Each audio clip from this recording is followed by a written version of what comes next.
Assalamualaikum warahmatullahi wabarakatuh.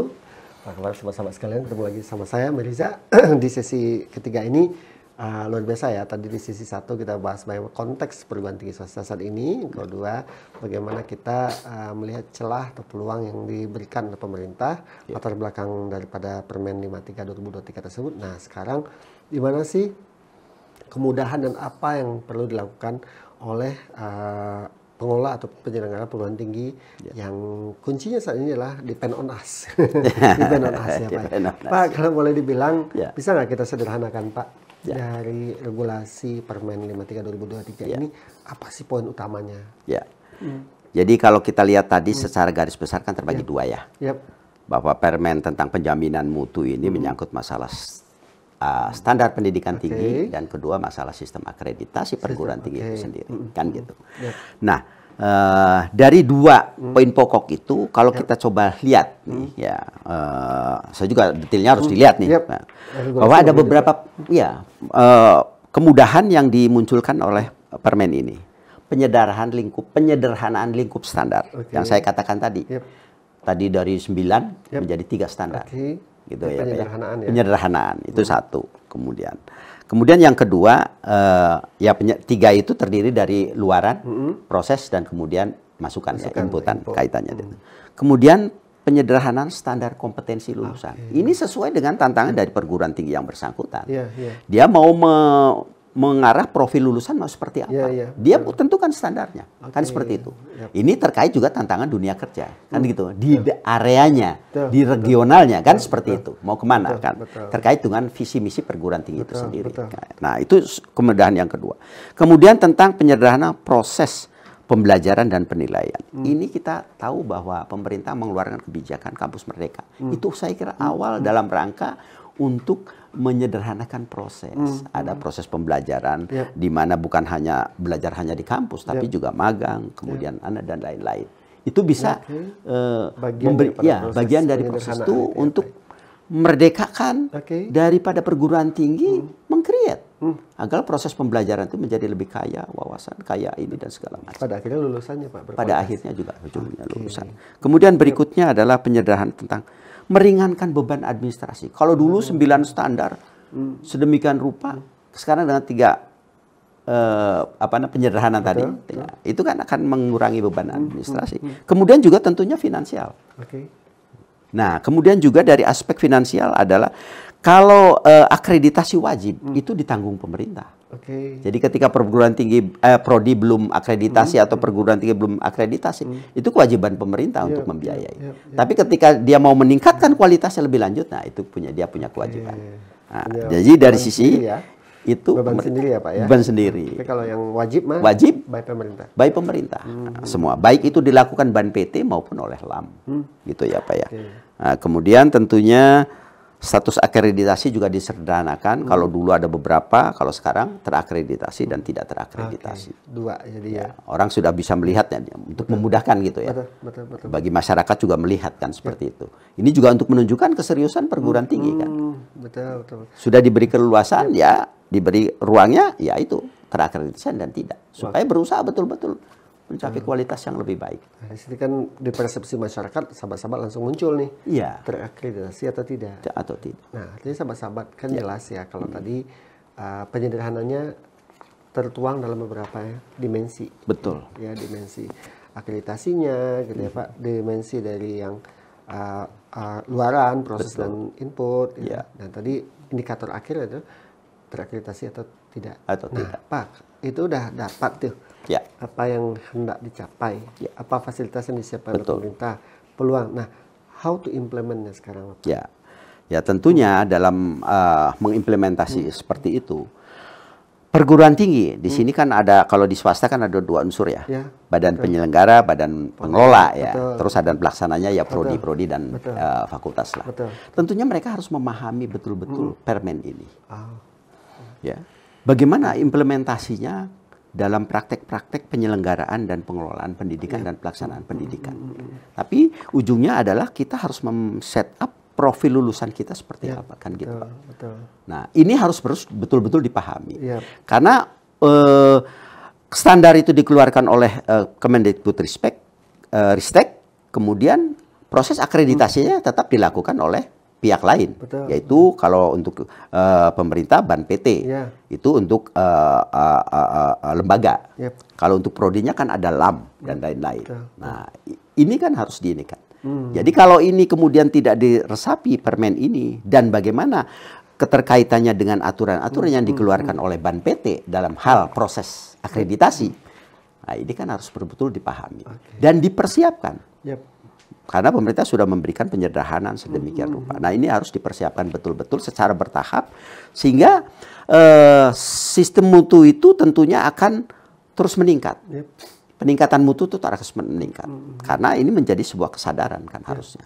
Jadi ini permen ini harus menjadi kesadaran kita, perguruan tinggi, untuk badan penyelenggara dan lain-lain, untuk introspeksi dan terus berusaha meningkatkan kualitas. Karena tanggung jawab kita adalah peserta didik ke depan, dan bagaimana kemanfaatan peserta didik ini bagi masyarakat atau dunia usaha dan lain-lain. Artinya kan di sini yang saya lihat sih Pak, perubahan mindset utamanya. Betul Pak. Perubahan mindset daripada pengelola dan penyelenggara, bahkan sampai pelaksana, bahwa regulasi ini Permen 53 2023 ini adalah sebuah peluang. Betul. Dan kita harus memahami dengan baik peraturan tersebut.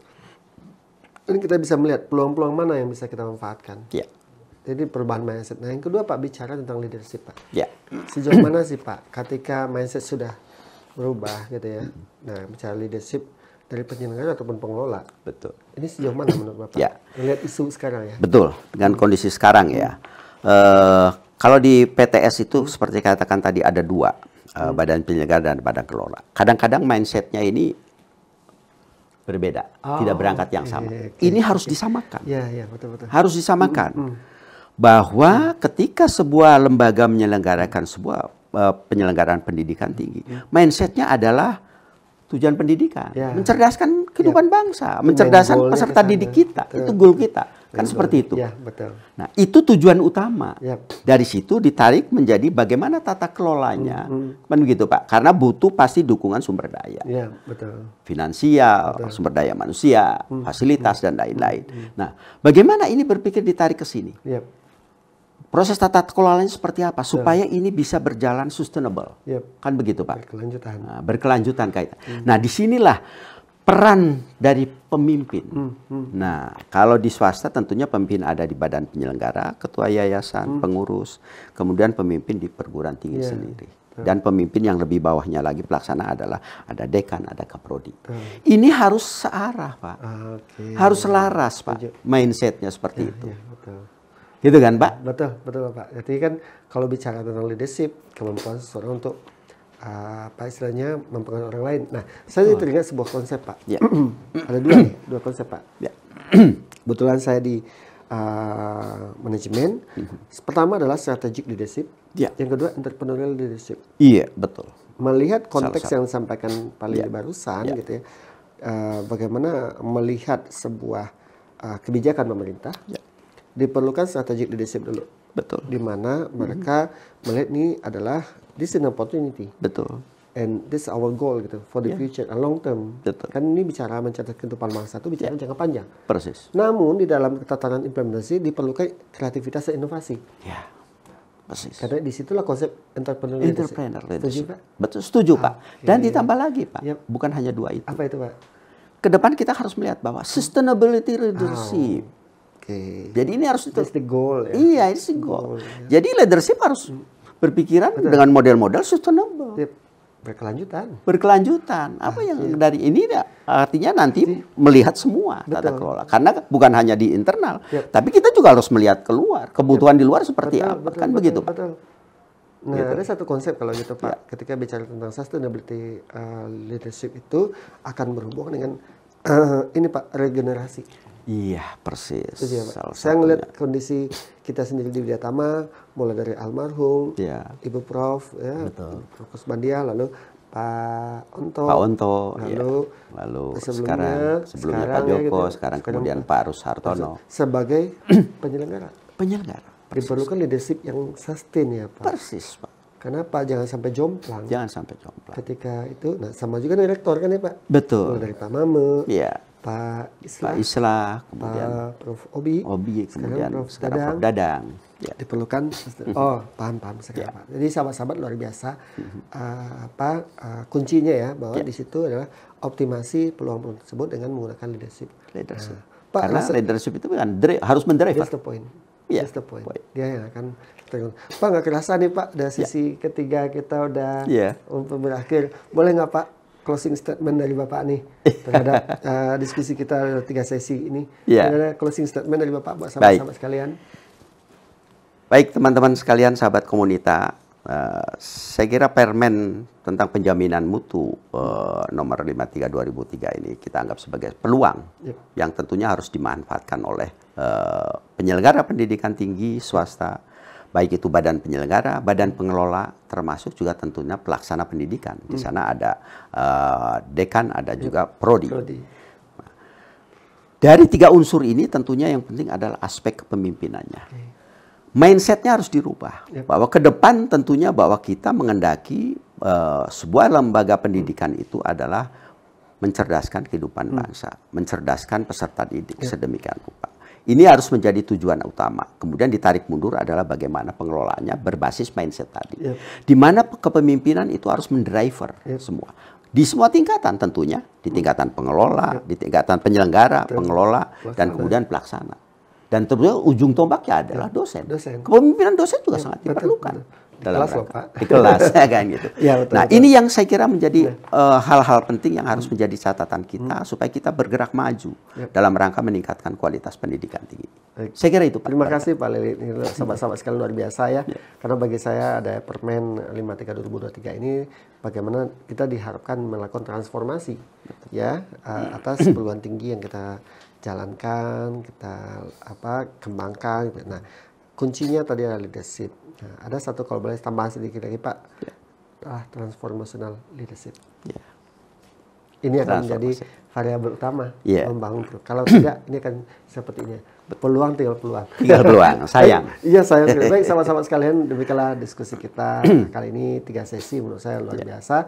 Bahas bagaimana sih kita melihat kondisi real daripada perguruan tinggi saat ini, tantangannya saat ini, lalu ada Permen 53 2023 tentang bagaimana sih menjamin penjaminan mutu ya Pak ya. Lalu terakhir apa yang dilakukan itu bagaimana kita memanfaatkan kemudahan ini dengan penguatan leadership.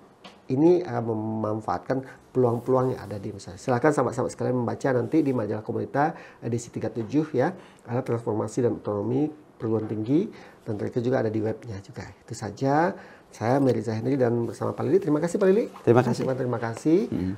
Kepada sahabat-sahabat sekalian, semoga bermanfaat dari apa-apa yang kita bahas ini. Saya akhiri. Wassalamualaikum warahmatullahi wabarakatuh. Waalaikumsalam warahmatullahi wabarakatuh. Terima kasih Pak Lili. Terima kasih.